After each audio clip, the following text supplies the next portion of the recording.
No, all the losses, none of them feel good.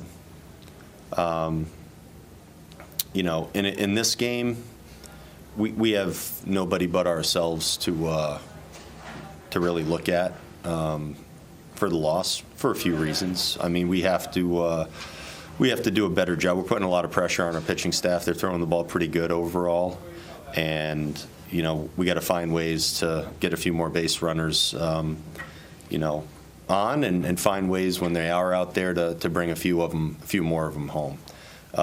We can look up and say, yeah, we hit 2 balls really good to center field, and the ball's not going anywhere and all that. But you simply just have to do more when it comes, I think, to just more better at bats. We had some guys take some decent at bats today, but you need more of them.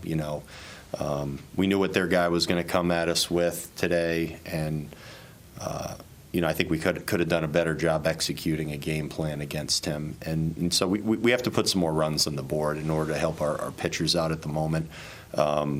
There's the play late in the game, too, where we let the guy get to second base on a throw where I'm not saying anything extraordinary here. We just can't allow that to happen. And it's an important part of the game. We end up losing the game. And the guy should have been on first base and allowed our pitcher to just keep working at that point.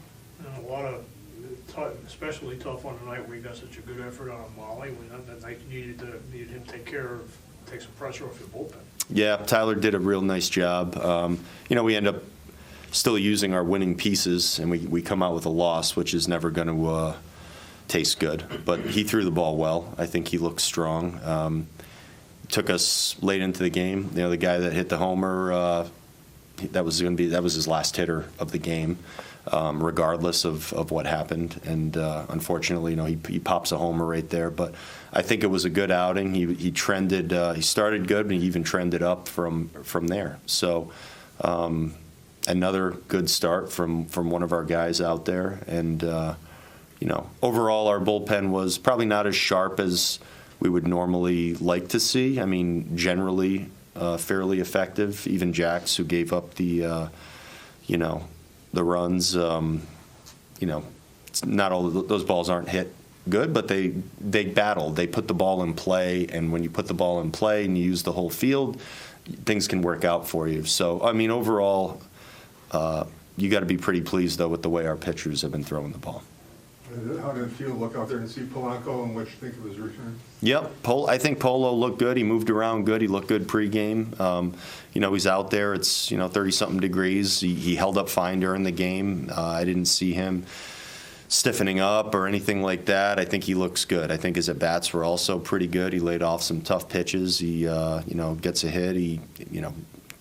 I think he looked like a guy who's ready to go out there and play, and he's ready to go. Tough was it to see, the beginning of that 8th inning, with 2 outs in that 8th inning, that was just such a softly hit, ground ball that goes for a double there. Yeah, they have a few real good athletes. If the ball is out there, they're going to push the envelope. They're going to go and take extra bases, and I don't know if there's a lot we're going to do about that particular ball because it kind of squibs past, but he puts it in place. He shoots it, but hits it the other way. But again, when you have good athletes and you have guys that can do things like that, we've seen, Buck hits balls sometimes and he's standing on second base, and we go, what happened? And it feels good when it's your team, but when it's the other team in a key situation like that, you don't love it. But you can also look at it and say, we have 2 outs there. We have to just bear down and find ways to just get through that inning one way or the other. When you're sitting there with no one on and 2 outs. But tough ball game today. A few things that we can look in the mirror at ultimately. But when we wake up tomorrow, we can't worry about this.